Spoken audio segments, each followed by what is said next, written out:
What we're looking for in the winner of the Palate 2012 is somebody who enjoys and understands wine. We've had almost 5,000 customers participating in this whole process, and we've whittled it down to just 10 people who are involved in the final today. I think the contestants are going to be incredibly nervous. I've never actually been to a formal tasting. I'm very surprised how far my palate has brought me in the competition. I don't know how I'll do. I think the competition's pretty tough. I'm feeling keenly relaxed.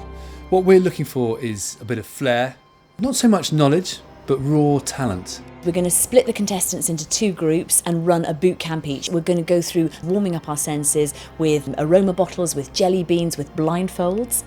We needed to whittle our finalists down to 4, so we had to get serious. We had a taste-off, and that involved half of the group matching wines to smoked salmon, half of them to cheddar. They then had 1 minute to come and present to Pete and I their choice of the wine to go with their food and why. The second wine was dry, it's very aromatic. Third one, the sweet one, which I would risk to say was a Gewürztraminer. The white wine, because it was quite acidic. The acidity came out and the freshness and liveliness was there. I've chosen the white wine that I think would go best. The cheese actually just knocked out a little bit of the spiciness in the port. The wine I prefer was number 2. I feel that number 2 was the best wine to drink with the salmon. So you want something that's going to really cut through. And what goes lovely with a bit of apple? A nice bit of cheese. This is going to be difficult because that standard was very, very high. It was really much better than I expected. Mark B was interesting because his tasting was so accurate. He's got a very good chance of being in that final. He's a very, very strong contender. Yeah. With Kate, the glass is definitely half full. Finally, Fran. Oh, she's so lovely, Fran. She did herself credit, but is that really enough to go through to the final? But we've got to get them down to a final 4. Making this decision has been very tough. And so the first finalist that we will be taking through this afternoon is Alex. The second contestant is Mark Bland. We needed a girl to redress the balance. Fran. The fourth and final contestant is Graham. I was really, really delighted to be in the last 4. That was so tough, I can't believe it. It was so tough. I think we had a bit of a serious wine bod in there, and I reckon he knew his stuff. I'm delighted. It's wonderful to be in the final 4. For us, we need a winner that is going to be able to taste a range of wines and then accurately describe them, give us their grape variety, give us the possible price. It's quite a tough test. Okay, your half hour starts now.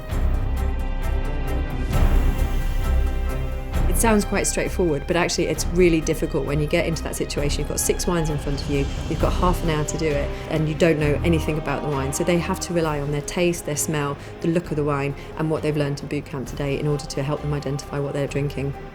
Okay, everybody, time up. Overall, the quality of the responses was amazing, given that these are people who are amateurs, they don't do this for a living, and they had learned so much from the boot camp today. Green, stalky nose, tannic and very dry, spicy flavor. Yeah. We went through the results in great detail. It was really tough. We had 2 scripts that were extremely close, but in the end, there can be only one winner. And I'm delighted to announce that the winner of the Palate 2012 is Fran Evans. We're absolutely delighted that Fran's the winner of the Palate 2012. It just shows that you don't need to learn a lot about wine to understand it and to enjoy it. She's obviously got great talent, real raw ability. She was concise and she was pretty accurate. And I think she could certainly have a career in wine if she wanted it. But first of all, she's just going to have a great holiday. With fantastic food, fantastic wine, and Frescobaldi are amazing hosts, amazing producers, so she's going to have a brilliant time there, I think. It's absolutely amazing. I'm so excited and I just can't believe it. I'm quite speechless at the moment. The final part of the day today for Fran was that she was given a choice of 5 wines. She's chosen a wonderful Chardonnay from the south of France, Colivray, which is going to be in the stores within the next 2 or 3 weeks. The level of talent today has been amazing. There's been some flair, passion for wine. And it just shows in a day the difference in attitude that people can have.